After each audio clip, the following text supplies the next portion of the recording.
दोस्तों, अगर आप भी जीवन में इमोशनली फूल बन रहे हैं, मतलब कोई आपको इमोशनली आके परेशान कर रहा है या किसी की बात आपको बुरी लग रही है, कोई आपको दिल से हर्ट कर रहा है, तो आप भी इसका मतलब इमोशनली फूल बन रहे हैं। इमोशनली मतलब फूल मतलब कि आपके भावनाओं के साथ कोई खेल रहा है। अब भावनाओं के साथ खेलना दोस्तों बहुत बड़ी बात होती है। आज की जनरेशन में इमोशन तो एक तो वैसे नहीं होते लोगों के अंदर, लेकिन आपके साथ कोई इमोशनली खेल रहा है, इमोशनली आपको हर्ट कर रहा है, तो इसका मतलब कमियां कहीं ना कहीं आप में है दोस्तों। हे गाइस, मैं महिमा और मोटिवेशन फायर में आप लोग का स्वागत करती हूँ।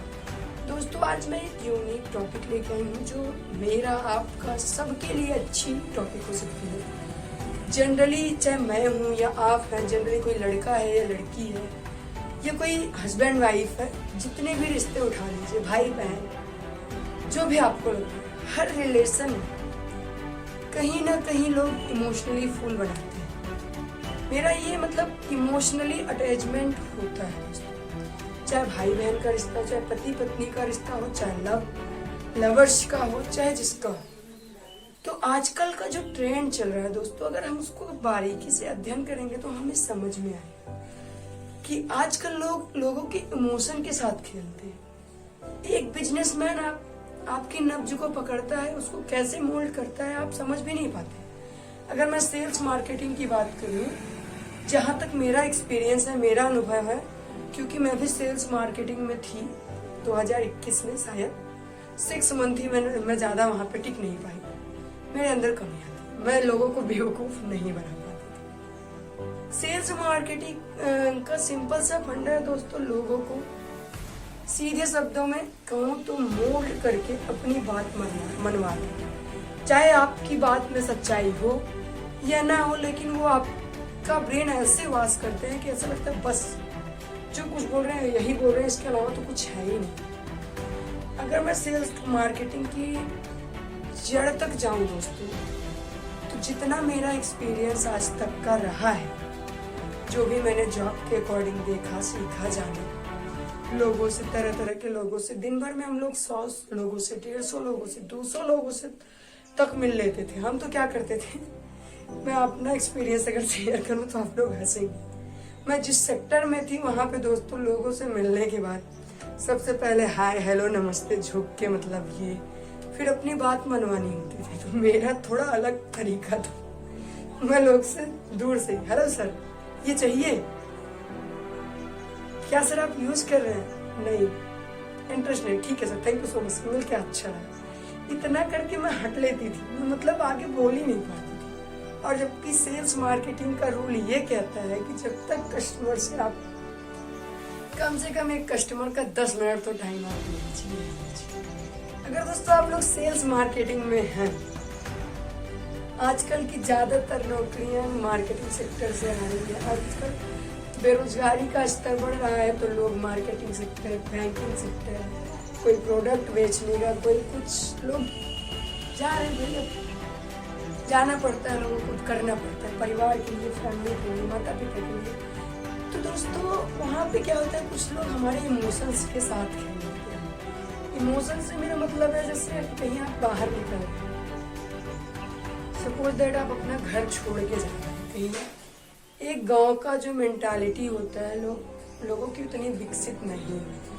अगर मैं अपनी बात करूं तो जब मैं यहाँ से लखनऊ गई थी, अपने होम टाउन से, छोटे से गांव की रहने वाली हूँ, जब यहाँ से मैं गई वहाँ पे, तो मुझे खुला आसमान लगा। मतलब ऐसे कितना मैं उड़ जाऊं, कितना देख लूं, हर जगह होता था कितना टहल लूं, कितना घूम।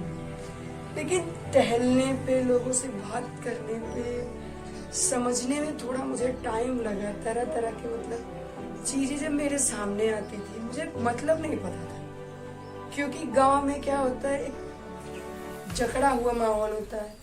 आप घर परिवार से रह रहे हैं तो माता पिता, भाई बहन, सबका निगरानी होता है कि कुछ भी कदम उठाते हैं तो कहीं वो देख ना रहा हो। ये डर रहता है कि कहीं कोई मेरे परिवार का देख ले या ना ले, कुछ भी गलत कदम क्या, आप पढ़ने भी जाते हैं तो हमारे अंदर कहीं अगर दुकान पे छोले समोसे खाने गए, पानी पूरी खाने गए, या कोई ठेला वाला या कुछ खरीद रहे हैं, तो फिर भी पता है कि गलत नहीं है, फिर भी एक डर मन में होता है कि कोई देख तो नहीं रहा, जबकि पता है कि खाने पीने के लिए कौन डांटेगा, लेकिन दिमाग में जहन में आता है, सबके आता होगा, आपके भी आता होगा कि कोई देख तो नहीं रहा है, क्या सोचेंगे, मतलब माइंड में आता।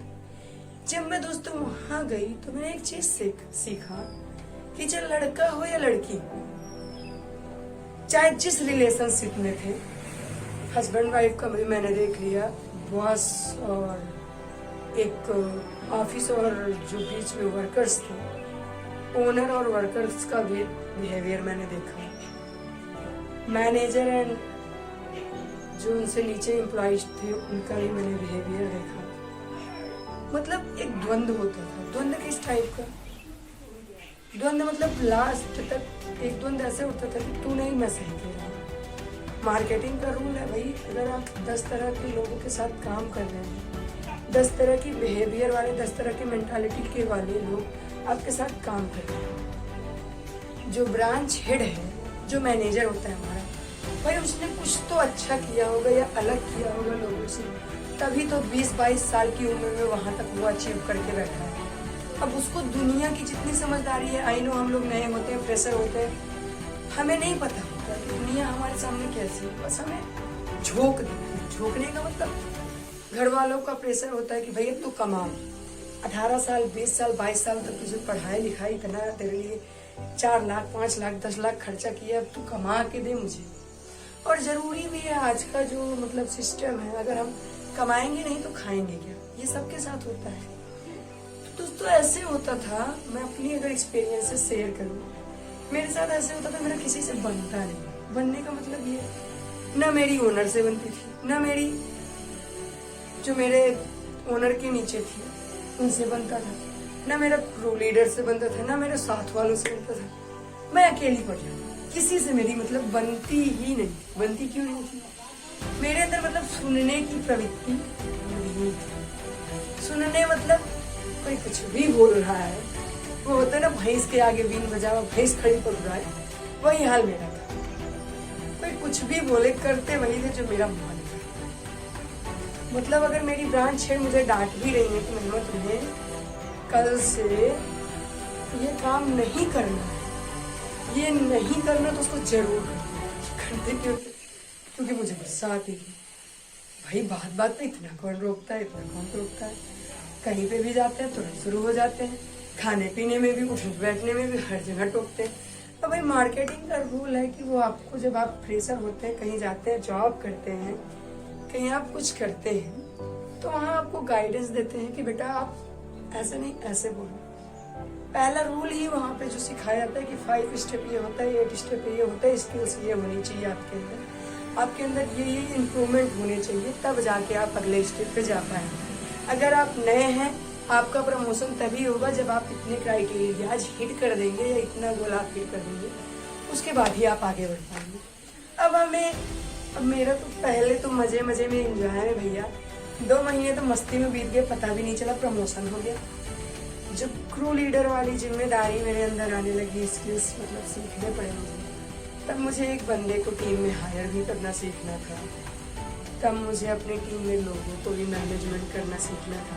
और मेरे अंदर मेरी किसी से बनती नहीं थी, ना असिस्टेंट मैनेजर, ना को लीडर से, ना लीडर से, ना ब्रांच हेड से। मतलब हम सोचते थे करें तो क्या करें, कैसे करें। फिर एक दिन अपनी ब्रांच जो ओनर थी, बनती क्यों नहीं थी ये भी वजह थी, जो ओनर थी, हेड थी, वो मेरी सिस्टर ही थी। तो सिस्टर एक लेवल तक अगर कोई डांट देता है तो आप भी जानते हैं फैमिली में दिल पे लग जाती है, तो हम उनसे बातें करना छोड़ देते थे। छोड़ क्यों देते थे? कि वो बात पे ऐसे बोल देते थे कि कहीं कोई बुरा ना मान जाए, इस वजह से सॉरी मेरी तबीयत थोड़ी खराब है।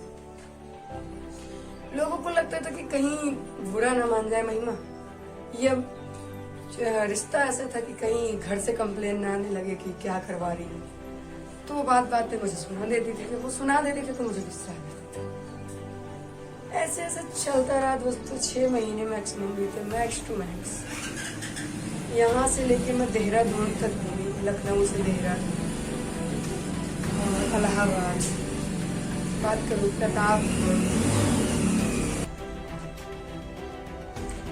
अगर मैं बात करूँ हर जगह मैंने वो घूमा, हर वो शहर घूमा। एक बार की बात है, मैं मुरादाबाद फर्स्ट टाइम गई थी। वहाँ इतना अच्छा लगा मुझे, 1 हफ्ते का वीकेंड था मतलब मेरा।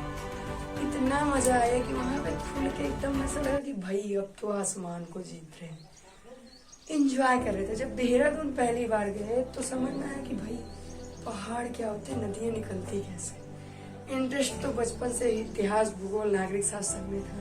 नदियों का उद्गम ये होता, स्थल ये होता, घाटी ये होती है, ये है मुहाना, ये पता तो सब था, लेकिन मौका कभी नहीं मिला था। जब पहली बार मुझे मौका मिला तो इतना मतलब इतने एक्साइटेड हुई, वो पर्वतों पे चढ़ के, पहाड़ों पे चढ़ के फोटो निकाले, मतलब खुल के जीना था। मजा तो बहुत आया। फिर दोस्तों होता है ना कि 2 बहनों में ज्यादा देर तक बनती नहीं।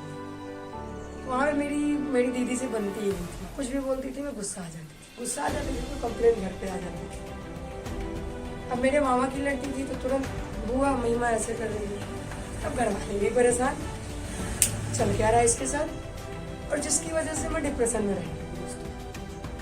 बात पे जब कोई टोकने लगता है, कोई डांटने लगता है तो होता ही नहीं। अब मैं एकदम उलझ जाती थी। एक बार ऐसे हादसा, बहुत बड़ा हादसा हमारे साथ हुआ, हमारे परिवार के साथ हुआ।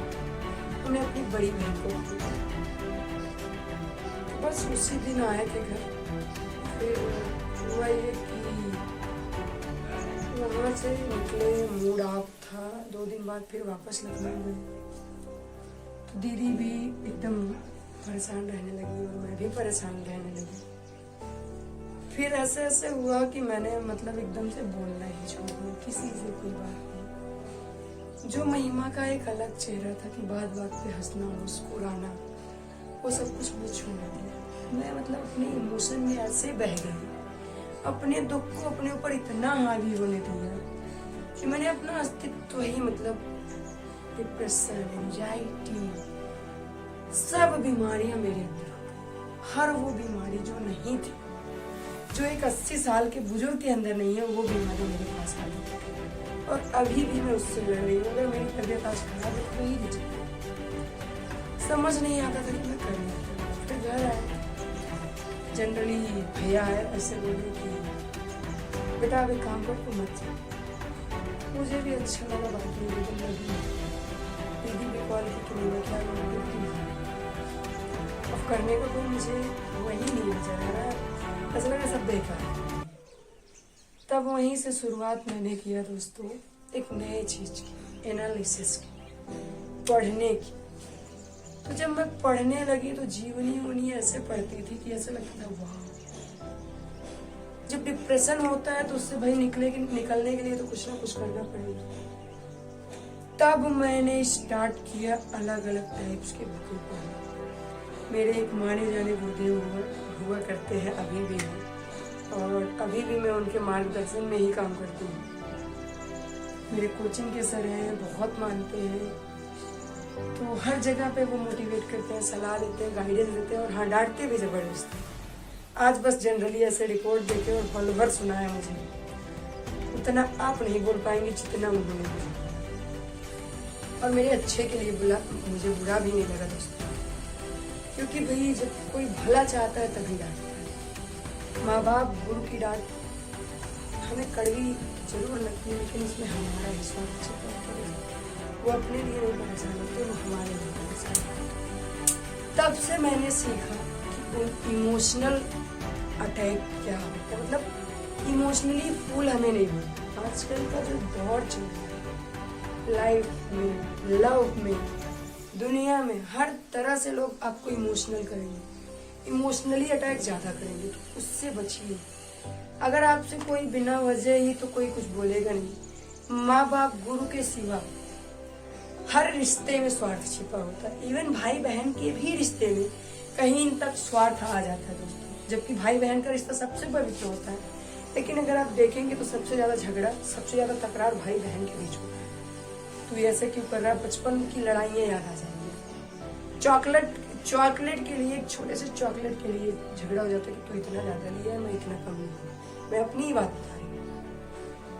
तो तो कभी अपने आप को इतना कमजोर मत बनाइए दोस्तों कि कोई आपको इमोशनली हर्ट करे। चाहे लव फेलियर हो, चाहे आप जिस भी रिश्ते में हो, आपको इमोशनली कोई अटैच ना करता है। ये ध्यान रखिएगा दोस्तों। इमोशनली अटैक बहुत ही बुरा अटैक होता है, हार्ट अटैक से बढ़ के होता है दोस्तों। जब कोई बात दिल पे लगती है ना, बहुत दर्द होता है दोस्तों। उतना आपके शरीर में कोई रोग होगा, आप हाथ काट के निकलवा सकते हैं।